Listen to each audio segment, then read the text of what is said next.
Bom dia, meus irmãos, na graça e no amor do nosso Senhor Jesus Cristo.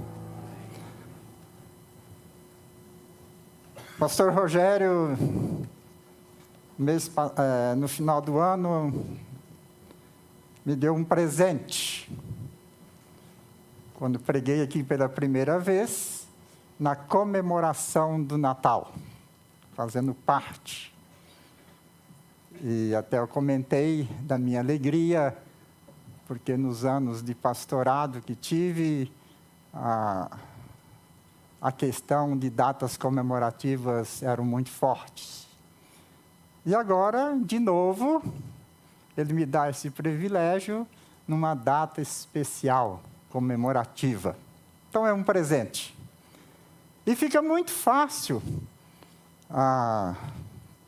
preparar uma mensagem, entre aspas, muito fácil, nesses dias. Textos da Bíblia, aonde abrir tem um assunto relacionado à Páscoa, à morte, à ressurreição de Cristo. Então fica muito fácil, entre aspas, né? A responsabilidade espiritual aí não é tão fácil. É muito grande. Hoje comemora-se a ressurreição do Senhor Jesus Cristo. Na íntegra, essa ressurreição faz parte da Páscoa, comemorada na maior parte do mundo há mais de 2000 anos. A nossa comemoração começou na sexta-feira aqui, quando foi feita uma excelente reflexão a respeito da crucificação e morte do Senhor Jesus Cristo. Reflexão centrada em 7 palavras da cruz. E temos que dizer parabéns aos preletores. Pastor Gerson, cadê ele? Nós, veteranos, a alegria é muito grande como sexta-feira, como esse pastor, percebendo aquele desfile de preletores. Começou com o pastor e, em seguida, aquela fila. Parece que eles estavam fazendo uma competição para ver quem apresentava melhor. Eu não sei quem ganhou. Eu sei quem ganhou, o Senhor Jesus Cristo. Então, parabéns a vocês. A ressurreição, embora tão comemorada e ao mesmo tempo desacreditada por muitos, desde o primórdio dos tempos. Desacreditada de muitas formas. De uma forma natural. Que isso? Ressurreição de Cristo, Cristo ressuscitou. Muito fácil desacreditar. Desacreditada de uma forma orquestrada, como fizeram os fariseus e os escribas, fizeram uma falcatrua para negar a ressurreição de Cristo. Desacreditada de uma forma sistematizada, desde a época e muito hoje, que seria mais no campo filosófico, sistematizada, planejada, organizada, com os pensamentos que levam a negar a ressurreição de Cristo. Tive o privilégio de ficar num banco de filosofia durante 4 anos. E era uma faculdade católica muito forte, junto com muitos alunos futuros padres. E ali eu tive a oportunidade maravilhosa de ter um convívio excelente com os professores e, num sentido, a única pessoa diferente ali. Eu já era pastor na época. E debatemos muitas vezes sobre alguns temas de maneira filosófica. E algumas vezes eu fui imbuído de, num debate, não defender a minha ideia, mas apresentar dificuldades, né? E levá-los todos ao raciocínio. Então, essa sistematização para negar a ressurreição sempre existiu. Existe muito hoje. Ela é negada também de forma gratuita, leviana, sem responsabilidade, sem sentido, só em falar, até de maneira sarcástica.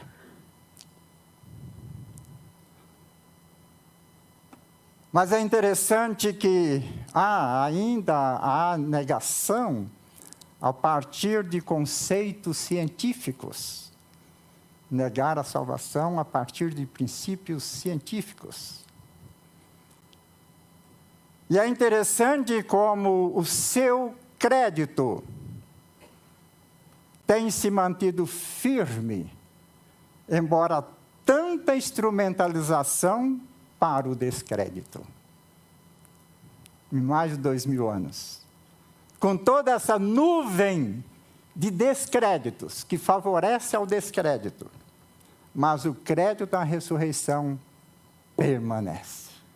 E é por isso que nós estamos aqui hoje, graças a Deus, que permanece de pé, a nossa crença. E a crença em grande parte do mundo, mesmo que talvez não sigam o Evangelho, mas ainda tem uma crença na ressurreição de Cristo. Certamente, esse crédito mantido é devido ao poder sobrenatural que paira sobre as narrativas bíblicas e também devido ao conteúdo verdadeiro que nele existe. Então, como resiste o crédito à ressurreição de Cristo diante dessa nuvem que favorece ao descrédito de um mundo tão materializado, materialista? Mas vale a pena observarmos duas coisas.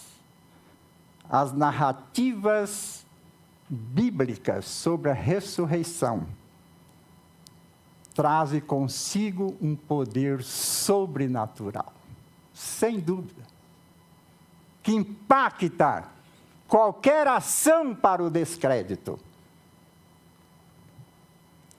E também o conteúdo da ressurreição, ela em si resiste às obstruções, sem dúvida.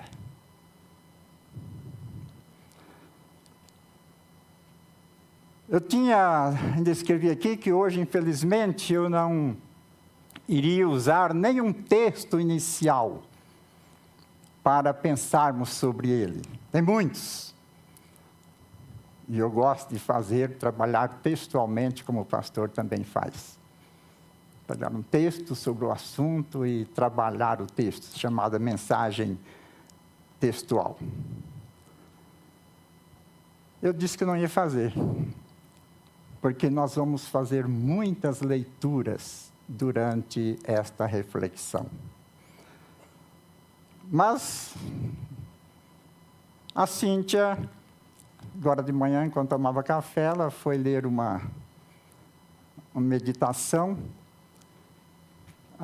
em João 11. E eu resolvi fazer esta leitura pequena só como uma referência. Não que vou trabalhar esse texto, Mas a Cíntia me inspirou que fizesse essa leitura. João 11, 25 e 26.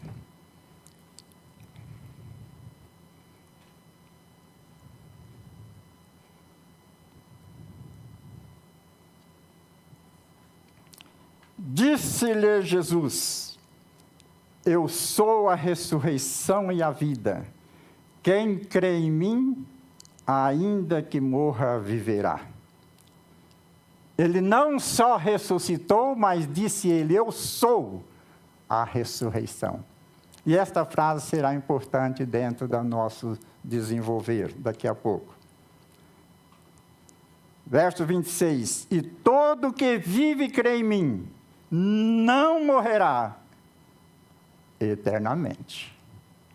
Morrerá fisicamente, mas eternamente viverá. Interessante que a Marta, tão criticada por muitos, no verso 24, ela diz: replicou Marta: eu sei que ele há de ressurgir na ressurreição do último dia. Marta, com todas as suas dificuldades que alguém acha, mas ela acreditava na ressurreição do último dia. Estava lá já esta crença implantada. O nosso tema, uma piadinha quase, comemorando a ressurreição em grande estilo. Quem leu isso aí no programa do culto, né? Na mensagenzinha? Comemorando a ressurreição em grande estilo. Misericórdia, um marketing, né? Uma propaganda. E parece até enganosa. Comemorando a ressurreição em grande estilo. E eu poderia dizer que é um grande estilo, porque algumas coisas que se usa para comemorar a ressurreição, nós não as temos hoje. Muitas coisas. Muitos deles não é pecado. Festas, visitas, passeios, comidas, bebidas. Então, esse temazinho foi mais uma marketing. Comemorando a ressurreição em grande estilo. Vamos refletir sobre a ressurreição de Cristo a partir do Natal. Loucura. Como assim? Vamos refletir a ressurreição de Cristo a partir do Natal. Queridos, sobre o Natal existe um alto volume de narrativas bíblicas. Narrativas estas que corroboram com a doutrina da humanidade de Cristo. Fundamental essa humanidade de Cristo no plano divino da salvação e na execução desse plano. No plano divino, na execução do plano sobre a salvação da humanidade ou dos homens, a humanidade de Cristo foi essencial. E aqui começa a nossa corrida em alguns textos da Bíblia. Isaías 7,14.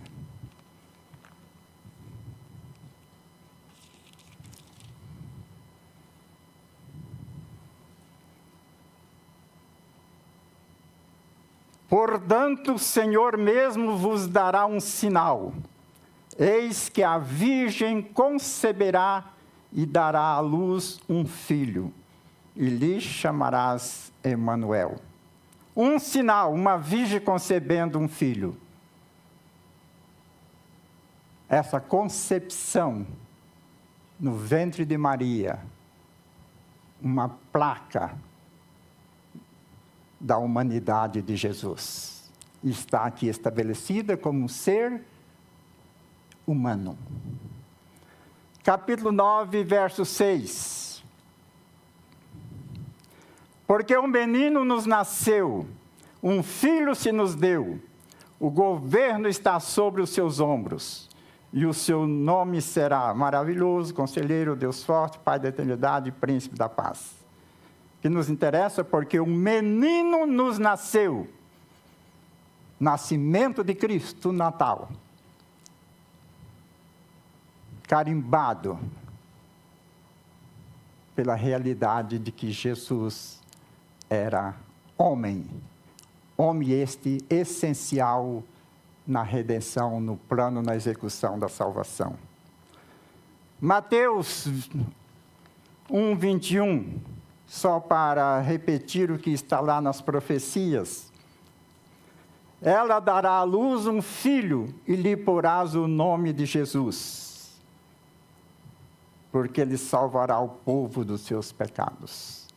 O anjo dizendo a José, e ela dará à luz um filho, Jesus como homem. Lucas 2:40.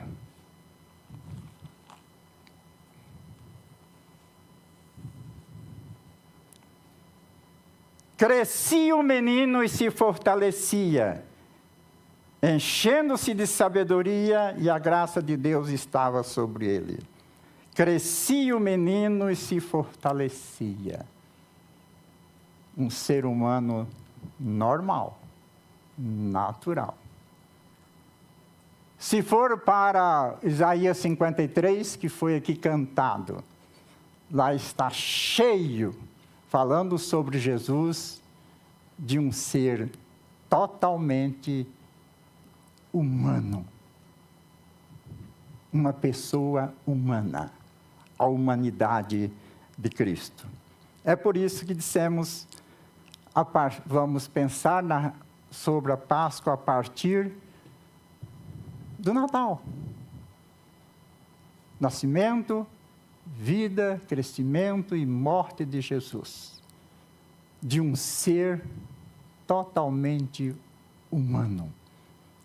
O Natal, acompanhado do desenvolvimento de Cristo, é uma marca, é uma prova que ele era humano. Tão importante isto, quando se faz teologia, algumas matérias específicas, para entendermos que Jesus precisava ser humano. Não era um anjo, não era um espírito, era um ser humano como qualquer um de nós, fisicamente falando, emocionalmente falando, psicologicamente falando.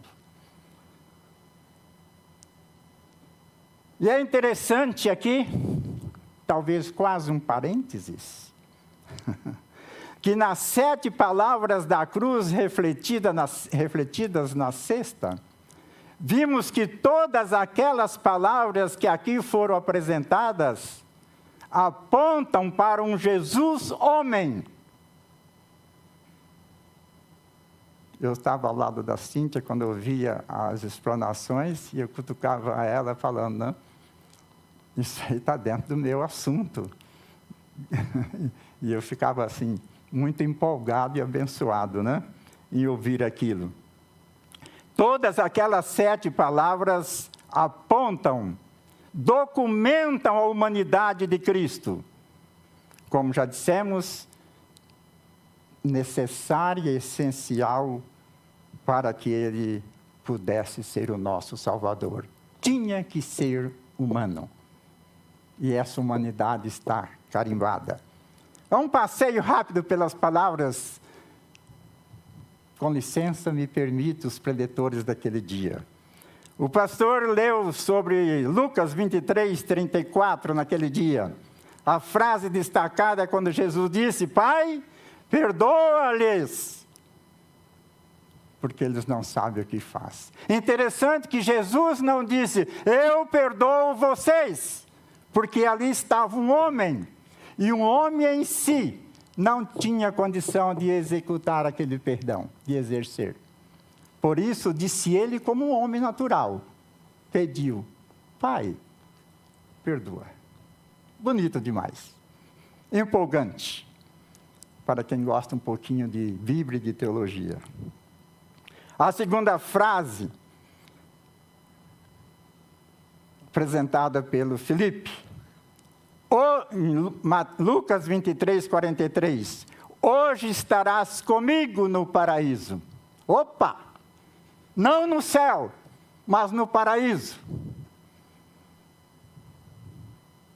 Que pode simbolizar o céu, mas acreditamos que ali não se referia ao céu. Hoje estarás comigo no paraíso. Aquele homem iria para o lugar que este homem, Jesus, estaria após a sua morte. Homem.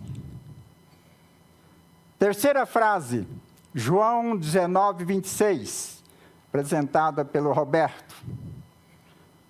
Mulher, eis aí o teu filho, se referindo a João, entregando Maria aos cuidados de João, cuidado humano, ação totalmente de um ser humano. Veja como todas as frases apontam para Jesus como um ser humano. Mateus 27, 46. Desculpe. Deus meu, por que me desamparaste? Atingido pelo pecado. Apresentada pelo pastor João. Essa frase de Jesus se refere quando ele foi atingido, recebendo sobre si os nossos pecados. Próprio ao ser humano, atingido pelo pecado. Só que uma diferença aqui, não era o dele, mas os nossos. Mas ele fora atingido. Salmo 22. Irmão Jorge.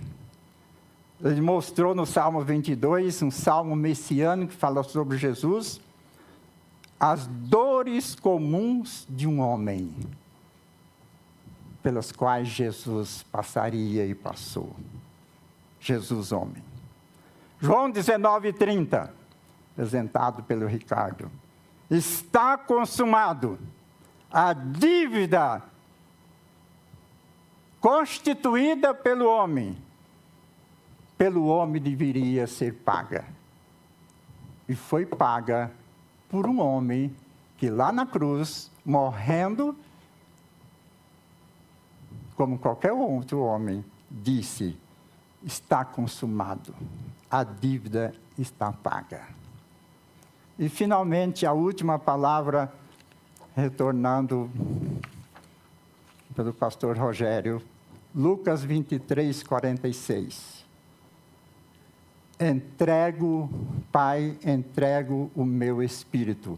Expirou, ou seja, morreu, como qualquer homem. Queridos, passando pelo Natal, passando por essa coisa linda aqui, temos um Jesus essencialmente humano, tão essencial para que a salvação pudesse ocorrer. Para confirmar a humanidade do Senhor Jesus Cristo, desde o Natal, desde o seu nascimento, Jesus é colocado na Bíblia, ou pela Bíblia, bem pertinho de Adão. Quem era Adão? Primeiro ser humano. E a Bíblia vai colocar Jesus bem pertinho de Adão. Gênesis 3:7.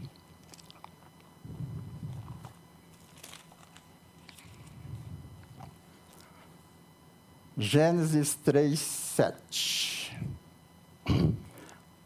Abriram-se então os olhos de ambos, Adão e Eva, e perceberam que estavam nus. Coseram folhas de figueira e fizeram cintas ou roupas para si. Aqui nós temos Adão reconhecendo o seu pecado. O homem Adão. Verso 15. Temos Jesus. 6 versos depois desse reconhecimento de Adão, já aparece Jesus, que é uma profecia, primeira profecia aqui, a respeito de Jesus. Deus falando: porém inimizade entre ti, serpente, Satanás, e a mulher, que traria Jesus ao mundo. Entre a tua semente, os descendentes de Satanás e os seus seguidores, e o seu descendente, o descendente da mulher, Jesus. E este descendente da mulher, Jesus, te ferirá a cabeça. Mas tu, Satanás, ferirás apenas o seu calcanhar. Calcanhar, o que é? Próprio do ser humano. Uma descrição do ser humano é que tem o calcanhar. Então, nós temos aqui Jesus colocado bem pertinho de Adão. Homem tanto quanto Adão, até certo ponto. 1 Timóteo 2,5, não vou ler, porque há um só Deus e um só mediador entre Deus e o homem, Jesus, homem. No Éden nós tínhamos Adão, entre Deus e o resto da humanidade, representando ali a humanidade. Em Cristo nós temos um homem entre Deus e o homem, o pecador. 1 Coríntios 15, 45. Por isso que eu não tive um texto especial de reflexão por causa desses versos, e muitos outros, que eu espero poder lê-los. Não vai dar tempo, mas alguns. 1 Coríntios 15, 45.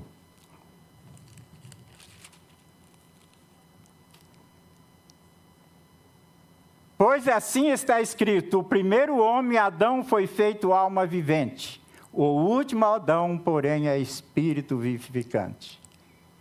Aqui tratado como se fosse um outro Adão. O Natal de Jesus, seu crescimento e até a sua morte, foram decisivos para confirmar a sua humanidade, essencial à obra salvacionista de todos nós. Mas esta salvação não poderia acontecer por alguém que fosse apenas essencialmente humano. Embora isso fosse uma prerrogativa, era preciso que este homem, essencialmente humano, trouxesse também em seu DNA o registro da sua divindade. Portanto, essa divindade de Jesus é marcada pela ressurreição. É a ressurreição que comemoramos hoje, que mostra, que confirma a patente da divindade do Senhor Jesus. É na ressurreição que vemos, agora, não o Jesus homem, mas o Jesus Deus. Na ressurreição é feito o restabelecimento da ordem divina entre Deus e o homem. Gênesis 3, 21.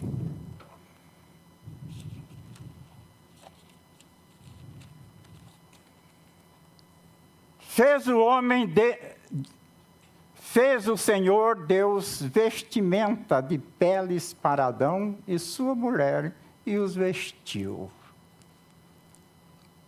Tinha havido a separação ali no cometimento do pecado e no reconhecimento. Aqui, aparece já a ideia de ressurreição. Um animal foi morto, simbolizando Jesus Cristo. E o resultado dessa morte trouxe vida, restabeleceu a comunhão entre Adão e Deus. Muito lindo, muito bonito este versículo. A superação da separação, conforme está também em 1 Coríntios 15, 54.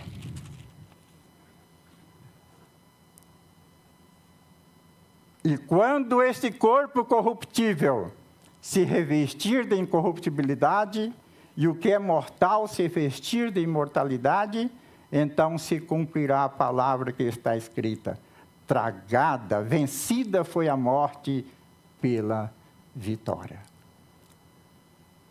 O que nós vemos no dia de hoje? O que nós comemoramos? A morte sendo tragada pela vitória. A ressurreição do Senhor Jesus Cristo. Por isso nós a comemoramos em alto o grande estilo, refletindo a palavra de Deus. Nesse texto, nesse contexto da morte e ressurreição do Senhor Jesus, há uma menção a um fato pertinente, que eu não vou poder trabalhá-lo. Ele estava no meu esboço, mas eu o tirei. O que nós temos ali? Que quando Jesus expirou, o véu do templo se rasgou de cima para baixo. E é entendido na teologia bíblica que até aquele momento o acesso a Deus não era permitido diretamente ao homem. Mas a partir do momento que o véu fosse rasgado, na morte e ressurreição de Cristo, a presença de Deus foi aberta, tornou-se acessível ao homem. A pergunta pertinente, que eu não vou trabalhar aqui, porque mexeria um pouco na aula de tratamento do Jorge, na quinta-feira. Aonde estariam se a cortina estava fechada? Lá do tabernáculo, primeiro, antes do templo. Lugar santo e o santo dos santos. Santo dos santos representando a presença de Deus. Lado de cá representando a presença do humano. Estava fechado, coberto. Só o sumo sacerdote, que representava o Senhor Jesus, entrava uma vez por ano. Que significa que o sumo sacerdote Jesus entraria uma vez para sempre. A partir da ressurreição. A partir do dia de hoje. E aonde estaria aquele povo que foi morto desde Adão? Que não estava no céu. Alguns acham que estava no céu. Outros acham que estava no purgatório. E aí entra uma explicação muito bonita, que eu sou apaixonado por ela.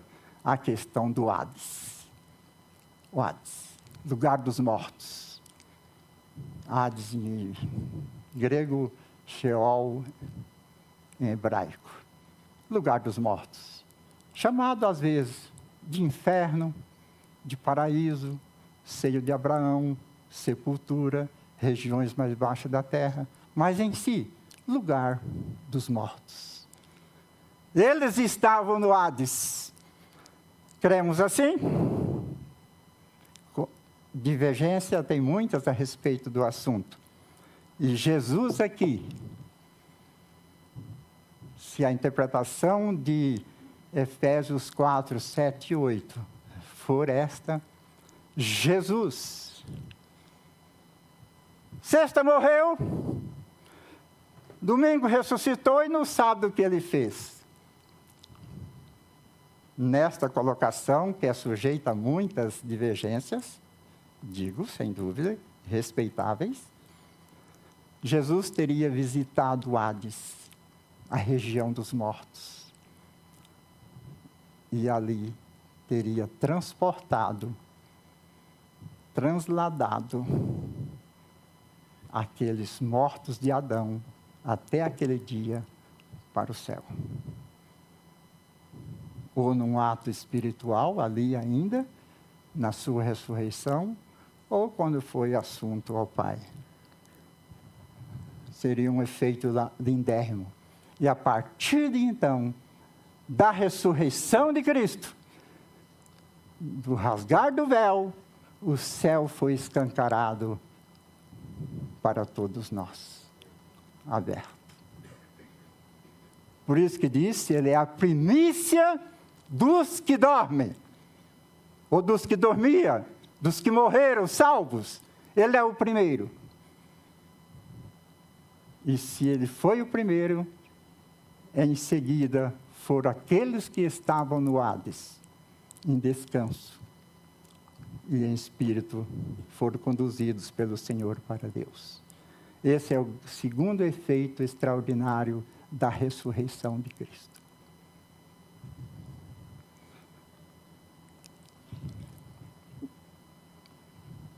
Este seria o segundo resultado, comentei agora, correndo um pouquinho.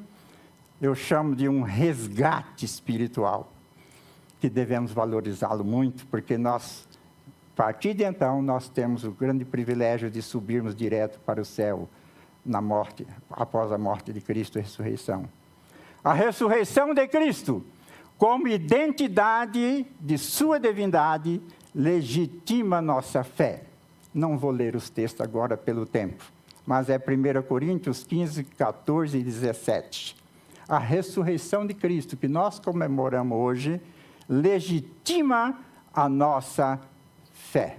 A nossa fé só é possível, só tem sentido, se realmente Jesus ressuscitou. E o cremos que ressuscitou. Por isso, nós existimos como salvos, como pessoas que têm fé. Porque Jesus ressuscitou.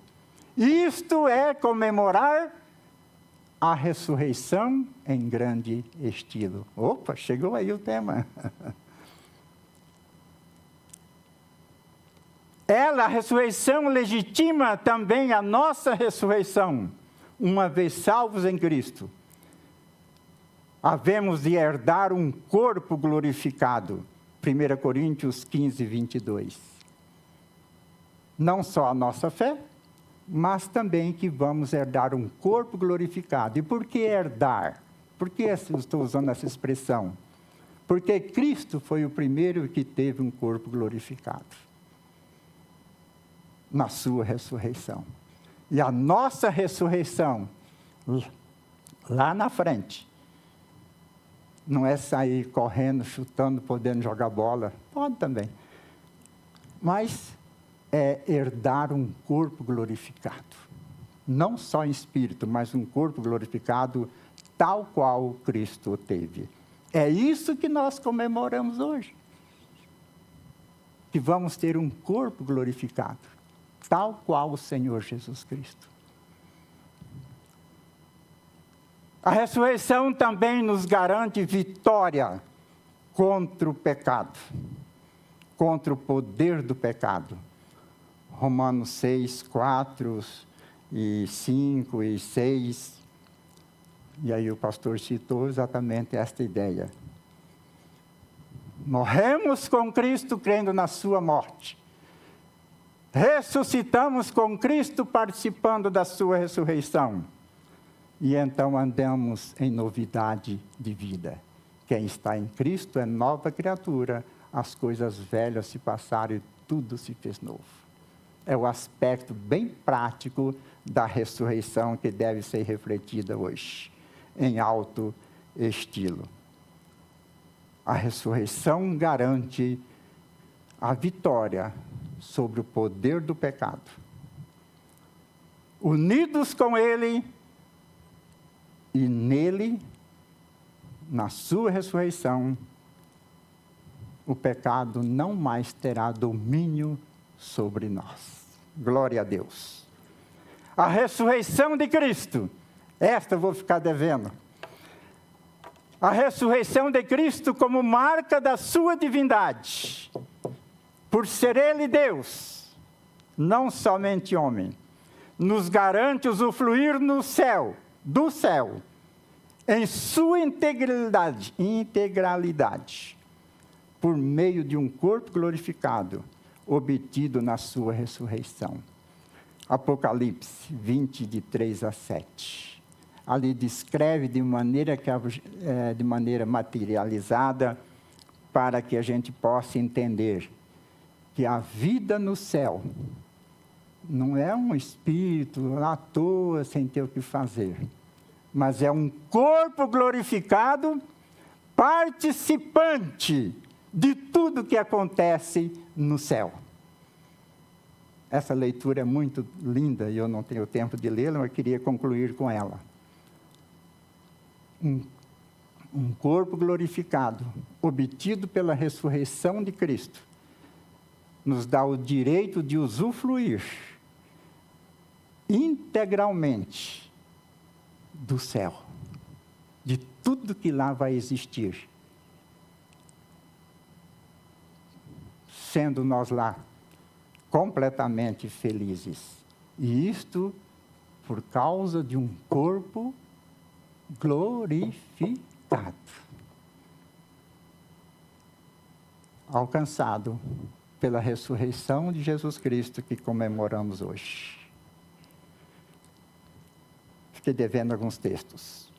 Pensar, refletir a ressurreição do nosso Senhor Jesus, mediante a sua palavra, é comemorá-la em grande estilo.